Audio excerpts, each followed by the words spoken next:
அனைவருக்கும் வணக்கம். நம்முடைய நாடு சுதந்திரம் அடைவதற்கு முன்பே ஆங்கிலேயருடைய ஆட்சி காலத்திலேயே பத்திரிகை தொடங்கி அதை சிறப்பாக நடத்திய பெருமை நம்முடைய நாடார் சமுதாயத்திற்கு உண்டு. 1919 ஆண்டில் அருப்புக்கோட்டையைச் சேர்ந்த எஸ்.ஏ. முத்து நாடார் அவர்கள் நாடார் குலமித்திரன் என்ற ஒரு பத்திரிகையை தொடங்கி அதை மாத இதழாக வெளியிட்டு சில மாதங்களுக்கு பிறகு அதை வார இதழாக வெளியிட்டு மிகச் சிறப்பாக நடத்தி வந்த பெருமை நம்முடைய நாடார் சமுதாயத்திற்கு உண்டு. அந்த காலகட்டத்தில் ஆங்கிலேயருடைய ஆட்சி காலத்தில் சுதந்திரத்திற்காக நடைபெற்ற போராட்டங்களையும் சுதந்திரத்திற்காக தன்னை அர்ப்பணித்து பாடுபட்ட தலைவர்களை பற்றியும் கிராமங்களில் இருக்கின்ற அந்த மனிதர்களும் தெரிந்து கொள்ள வேண்டும், நாட்டில் என்ன நடந்து கொண்டிருக்கிறது என்பதை மக்கள் புரிந்து கொள்ள வேண்டும் என்பதற்காக அந்த காலகட்டத்திலேயே பத்திரிகையை தொடங்கி மிகச்சிறப்பாக நடத்தியவர் நம்முடைய நாடார் சமுதாயத்தைச் சேர்ந்த முத்து நாடார் அவர்கள். இந்த பத்திரிகையானது அந்த காலத்திலேயே சென்னையை தலைமையிடமாக கொண்டு வெளியிடப்பட்டு இருந்திருக்கிறது.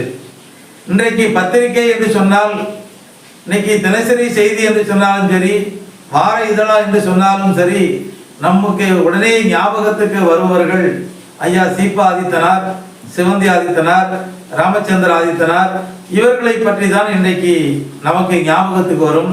அதே போன்று இன்றைக்கு இருக்கின்ற மாணவர்களும் சரி, இளைய தலைமுறையும் சரி, இன்னைக்கு அவர்களுக்கு தெரிந்ததெல்லாம் தினத்தந்தி மட்டும்தான். 1941 தொடங்கப்பட்டது என்ற செய்தி மட்டும்தான் அவர்களுக்கு தெரியும். ஆனால் 1940க்கு முன்பே, நம்முடைய நாடு சுதந்திரம் பெறுவதற்கு முன்பே 1919 ஆண்டிலேயே பத்திரிகையை நடத்தி, அதுவும் நாடார் குலமித்திரன் என்று சொல்லி நாடார் சமுதாயத்தின் பேரில் பத்திரிகை நடத்திய பெருமை நம்முடைய முத்து நாடார் அவர்களைத்தான் சேரும். எதற்காக நான் இன்றைக்கு இதை பதிவு செய்கிறேன் என்று சொன்னால், இன்னைக்கு முத்து நாடார் போன்றவர்களை எல்லாம் இந்த சமுதாயம் மறந்து விட்டது. ஒரு காலகட்டத்தில் நாடார்களை பற்றி இழிவாக பேசியவர்கள் உண்டு. நாடார்களை பற்றி அப்படி இருந்தார்கள் இப்படி இருந்தார்கள் என்றும் அவர்கள் செய்த பனை தொழிலை பற்றியும் மிக மிக கேவலமாக பேசியவர்கள் எத்தனையோ பேர்கள் உண்டு. ஆனால் அவர்களுக்கெல்லாம் அன்றைக்கு பதில் சொல்லுகின்ற விதமாக பதிலடி கொடுத்தது யார் என்று சொன்னால், இந்த நாடார் குலமித்திரன் என்ற அந்த பத்திரிகை தான் அவர்களுக்கு பதில் சொல்லியது. ஆனால் அப்படிப்பட்ட அந்த முத்து நாடார் அவர்களை இன்றைக்கு நாம் நினைத்து பார்க்கிறோமா அப்படிங்கிறது தான் இன்னைக்கு ஒரு மிகப்பெரிய கேள்விக்குறி. ஏன் இன்றைக்கு நாம் அவரெல்லாம் மறந்து கொண்டு இருக்கின்றோம்?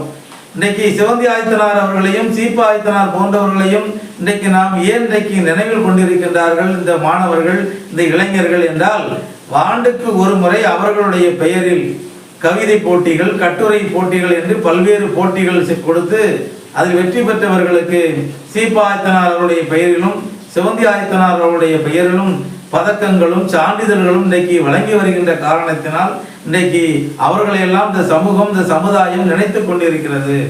அதனால்தான் இவர்கள் பத்திரிகை என்று சொன்னவுடன் உடனே சொல்வார்கள், ஐயா சீபா ஆதித்தனார் அவர்கள் தான் முதலில் பத்திரிகையை தொடங்கி நடத்தினார்கள் என்று. ஆனால் சீபா ஆதித்தனாருக்கு முன்பே 1919 ஆண்டிலேயே பத்திரிகை தொடங்கி 1931 ஆண்டு வரை மிகச்சிறப்பாக நடத்திய பெருமை முத்து நாடார் அவர்களுக்கு உண்டு. 1933 ஆண்டில் சீபா ஆதித்தனார் அவர்கள் ஒரு பத்திரிகை தொடங்கினார்கள். ஆனால் அது தொடர்ந்து அப்போது அவர்களால் நடத்த முடியவில்லை. மீண்டும் அவர்கள் பாரிஸ்டர் பட்டம் பெற வேண்டும் என்பதற்காக, படிப்பதற்காக அவர் லண்டன் சென்று விட்டார்கள். அதன் பிறகு வந்துதான் அவர்கள் தினத்தந்தியை மதுரையிலே தொடங்கினார்கள்.